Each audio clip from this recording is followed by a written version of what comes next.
It all began during the Hyrulean Civil War, where a pregnant Hylian mother fled to a sacred forest protected by an ancient tree. This tree was responsible for upholding life in the forest. The Kokiri never aged due to the tree's protection.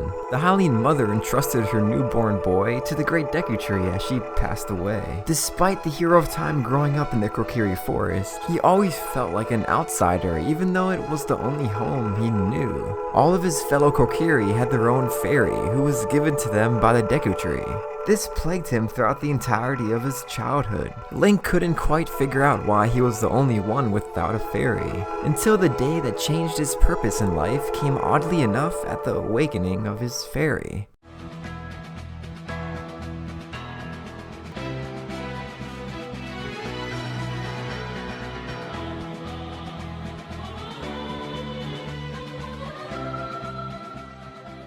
When Link was born, the Deku Tree knew this boy would play an important role in the future. His new fairy was created to ensure this role was fulfilled. Navi woke Link of a foreshadowing nightmare revolving around the man that'll poison his father, Ganondorf.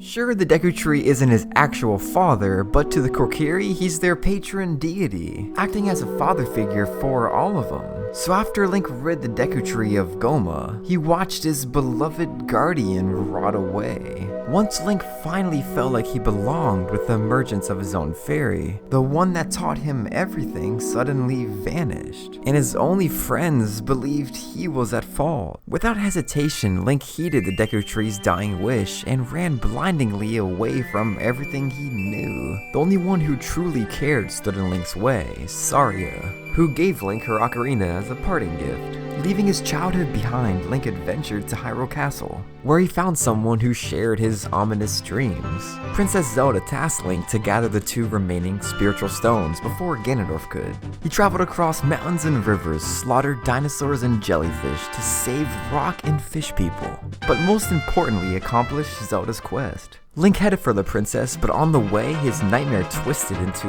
reality. Zelda tossed the Ocarina of Time towards Link while she rode by on horseback. Link turned around to realize he was face to face with Ganondorf. Ignoring the demands to reveal Zelda's whereabouts, Link clutched his sword as he remembered what Ganon did to the Great Deku Tree. However, Link was powerless. Ganondorf smacked him with an energy blast before riding away. But Link now had the final key to the Triforce. Feeling as if he held the weight of the world in his hands, he hurried to the Temple of Time, where he found the Blade of Evil's Bane. Little did he know, Ganondorf followed and watched as the final piece to the Triforce opened up in front of him.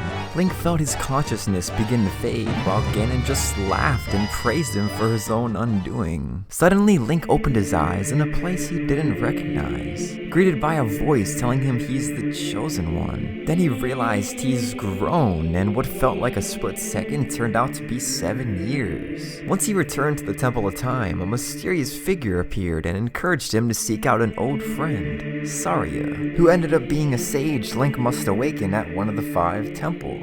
Still getting used to his new body, Link ventured outside to find the world in shambles. Hyrule was transformed into a place of monsters by Ganon's will.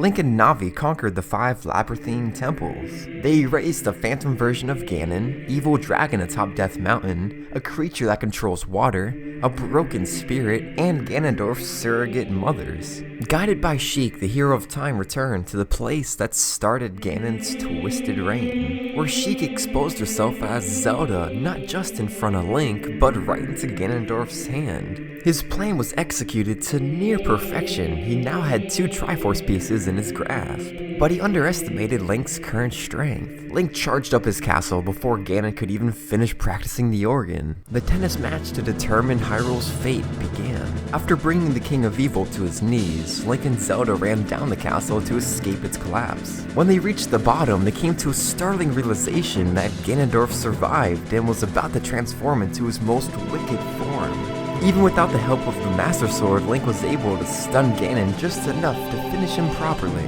with that legendary blade. Although peace seemed to cover the current Hyrule, Princess Zelda inadvertently caused a timeline split. The act of sending Link back to the era of his childhood caused the royal family to know of Ganon's attack prior, resulting in a war that ended in the Gerudo Desert, where Ganondorf's botched execution sent him to the Twilight Realm. But as this was going on, the Hero of Time embarked on a new journey. So once he returned to his own time, Navi mysteriously left. After informing Zelda of Ganon's plan, Link rushed to Lon Lon Ranch where he urgently asked Milan if he could use Epona. The only place he could imagine Navi going to was Kokiri Forest. Link searched throughout the Lost Woods, but in vain. Once he got to the point of almost giving up, he got knocked off Epona by two strange fairies. Then he woke up to Skull Kid playing his ocarina. Feeling like he had no time for this, he quickly tried to catch Skull Kid, but he stole Epona.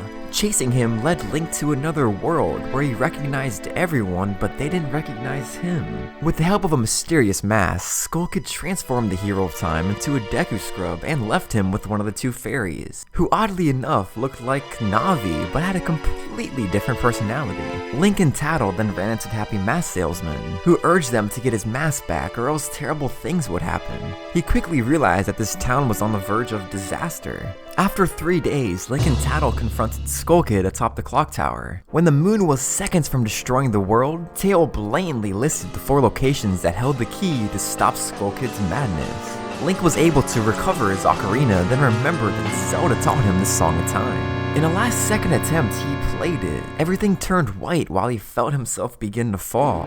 The next thing he knew, he was back in front of the clock tower, but something seemed off. The moon was higher in the sky and everyone was carefree again. Link realized the Song of Time brought him back to when he first entered Clocktown, and that he now held the fate of another world in his hands. He had no other choice but to seek out the 4 locations that Tail exclaimed.